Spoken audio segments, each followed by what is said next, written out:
매일 성경과 함께하는 오늘의 큐티 시간입니다. 2월 25일 오늘의 말씀은 요한복음 7장 53절에서 8장 20절입니다.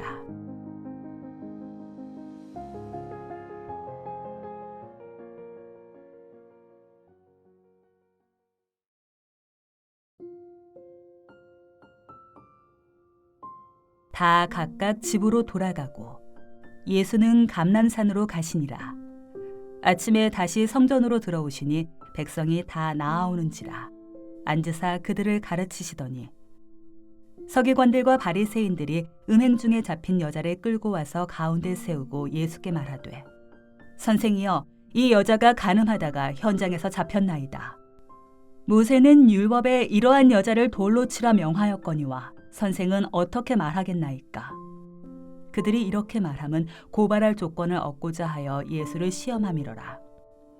예수께서 몸을 굽히사 손가락으로 땅에 쓰시니 그들이 묻기를 마지 아니하는지라.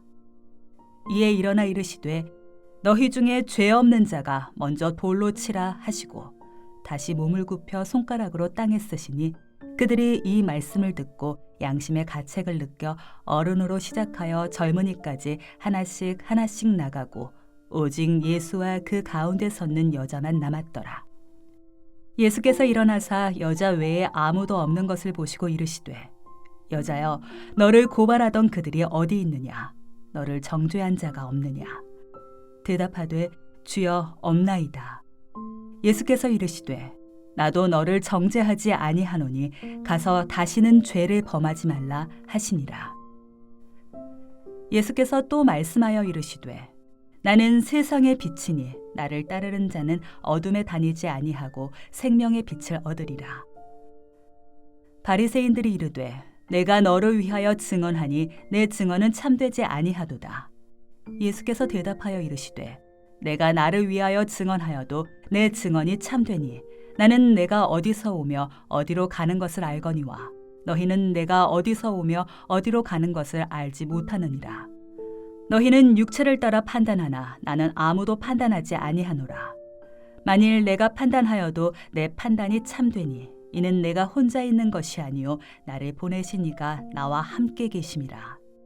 너희 율법에도 두 사람의 증언이 참되다 기록되었으니 내가 나를 위하여 증언하는 자가 되고 나를 보내신 아버지도 나를 위하여 증언하시느니라. 이에 그들이 묻되, 내 아버지가 어디 있느냐? 예수께서 대답하시되, 너희는 나를 알지 못하고 내 아버지도 알지 못하는도다.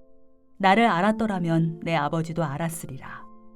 이 말씀은 성전에서 가르치실 때에 헌금함 앞에서 하셨으나 잡는 사람이 없으니 이는 그의 때가 아직 이르지 아니하였음이로라.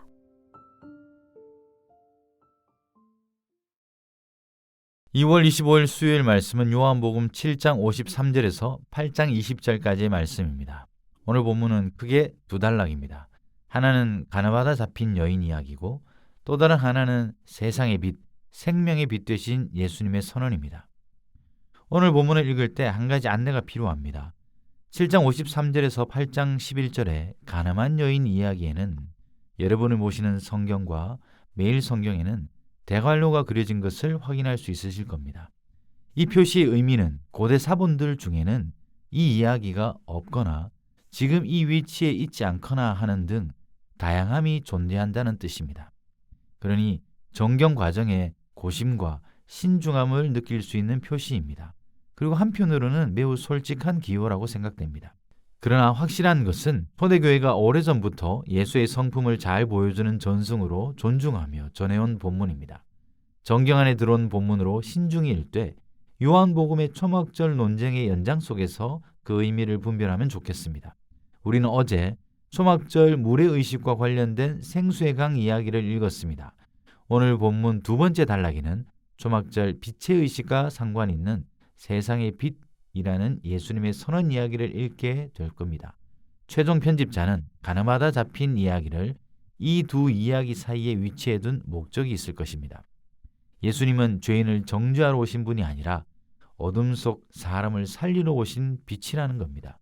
율법은 돌을 들게 하지만 예수님은 사람을 일으켜 세우십니다. 오늘 이야기는 이렇습니다. 사람들은 집으로 돌아가지만 예수님은 감람산으로 가셨다가 이른 아침 다시 성전에 오셔서 가르치셨습니다. 이때 서기관들과 바리새인들이 한 여인을 끌고 옵니다. 이 여인은 가나바다 현장에서 잡힌 여자였습니다. 그들은 예수에게 묻습니다. 모세 율법에는 돌로 치라 했는데 선생은 어떻게 말하겠습니까? 이 질문에는 함정이 있습니다. 용서하면 율법을 어기는 것이고 돌로 치라 하면 예수님의 자비의 가르침과 모순됩니다. 그러니 그들이 지금 덫을 놓은 것입니다. 그들은 여인을 살리려는 마음이 아니라 예수님을 고발할 명분만 찾고 있습니다. 사람을 도구로 지금 사용할 뿐입니다. 예수님은 곧바로 대답하지 않으시고 몸을 굽혀 땅에 쓰십니다. 예수님이 유일하게 남기신 글입니다. 그것도 2번이나 땅에다가 무언가를 쓰셨습니다. 우리 모두 이 내용이 궁금하지만 본문은 이에 대한 어떠한 정보도 주지 않기에 알 수가 없습니다. 하지만 그분이 하신 말씀은 분명합니다. 너희 중에 죄 없는 자가 먼저 돌로 치라. 율법의 칼날을 다른 사람에게 겨누던 것을 이제 예수의 말 한마디로 그 방향이 바뀐 겁니다. 그 방향의 전환이 놀라운 결과를 불러왔습니다. 한 사람씩 돌을 내려놓고 떠납니다. 결국 예수님과 여자만 남습니다. 정적만 남은 그 2사람 가운데 예수님이 침묵을 깨뜨리고 물으십니다. 여자여, 너를 고발하던 그들이 어디 있느냐? 너를 정죄한 자가 없느냐? 여인의 짧은 대답이 이어집니다. 주여, 없나이다. 그리고 마지막 선언이 이어집니다. 나도 너를 정죄하지 아니하노니 가서 다시는 죄를 범하지 말라. 짧은 대화이지만 이 장면은 복음의 심장과 같습니다. 예수님은 죄를 가볍게 여기지 않으십니다. 그러나 먼저 살리시는 분이십니다. 정죄보다 회복, 심판보다 새 출발, 이것이 예수님의 방식입니다. 칼날의 방향을 바꾸시어 칼을 내려놓게 하셨습니다. 칼을 든 사람은 이 당연한 성찰을 할 수 없다는 것이 무서운 법입니다. 우리가 정당하다고 생각하는 분노, 우리가 당연하다고 생각하는 판단을 잠시 방향을 바꾸어 우리를 향한다면, 그렇게만 할 수만 있다면 적어도 서기관과 바리새인보다는 낫지 않겠습니까? 이어서 예수님이 선언하십니다. 12절입니다. 나는 세상의 빛이니 나를 따르는 자는 어둠에 다니지 아니하고 생명의 빛을 얻으리라. 이 말씀은 요한복음에 중요하게 다뤄지는 예수님의 자기 계시 공식 중에 하나입니다. 헬라어로는 에고 에이미라고 하는 나는 뭐뭐다라는 표현을 예수님은 패턴처럼 사용하십니다. 이런 자기 계시 뒤에는 어김없이 사람들의 반응이 속아야 되는데 오늘도 마찬가지입니다. 이 선언은 또한 초막절 마지막 날 행사와 어울립니다. 어제 생수의 강의 말씀이 물의 의식과 연결된다면 오늘 세상의 빛이라는 선언은 초막절 빛의 의식과 연결됩니다.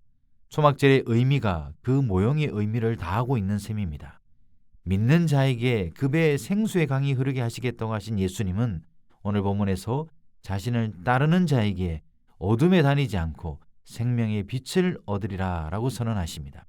이 선언을 앞에 가늠하다 잡힌 여인의 이야기와 함께 읽는다면 가늠한 여인은 어둠 속에 있던 사람이었습니다. 정죄와 수치, 죽음의 그림자 속에 있었습니다. 그런데 예수님이 빛처럼 다가오셨습니다. 그리고 살리셨습니다. 빛은 2가지 일을 합니다. 어둠을 드러내고 길을 보여줍니다. 예수님도 마찬가지입니다. 죄를 드러내시면 동시에 생명의 길을 여시는 분입니다. 그러나 바리새인들은 예수님에게 또 시비를 겁니다. 바리새인들의 시비의 근거는 다시 율법입니다. 자신의 말을 스스로가 증언할 수 없다는 겁니다. 그들은 계속 형식과 규칙으로 판단합니다. 복수의 증언을 요구합니다. 한편으로는 정당한 요구처럼 보이기도 합니다. 이에 대한 예수님의 대답은 나는 혼자가 아니라 나를 보내신 아버지와 함께 증언한다는 겁니다.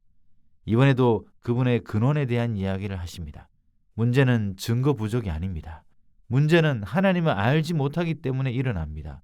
너희가 나를 알았다라면 내 아버지도 알았으리라. 결국 예수님을 모르는 이유는 지식의 문제가 아니라 관계의 문제입니다. 복음이, 진리가 하나님과의 관계 속에 비롯된다는 것을 잘 보여주는 장면이기도 합니다. 마지막으로 이제는 후렴구처럼 들리는 표현이 다시 등장합니다. 잡는 사람이 없으니 이는 그의 때가 이르지 아니하였음이로라. 모든 것은 하나님의 시간 안에 있습니다. 오늘 본문은 2 그림을 보여줍니다. 돌을 들고 서 있는 사람들, 그리고 빛을 비추시는 예수님입니다. 규정과 규범만 붙들면 우리는 쉽게 정죄자가 됩니다. 그러나 예수님을 따르면 살리는 사람이 됩니다. 죄를 무시하고 불법을 못 본 채 하자는 말이 아닙니다. 살리는 사람이 되자는 것이 핵심입니다. 나도 너를 정죄하지 아니한다. 나를 따르라. 생명의 빛을 얻으리라. 신앙은 돌을 드는 손이 아니라 빛을 따르는 발걸음입니다. 정죄의 사람이 아니라 회복의 사람이 되라는 부르심입니다. 우리도 그 빛 가운데 걷는 제자가 되는 오늘 하루가 되길 소망합니다. 기도하시겠습니다.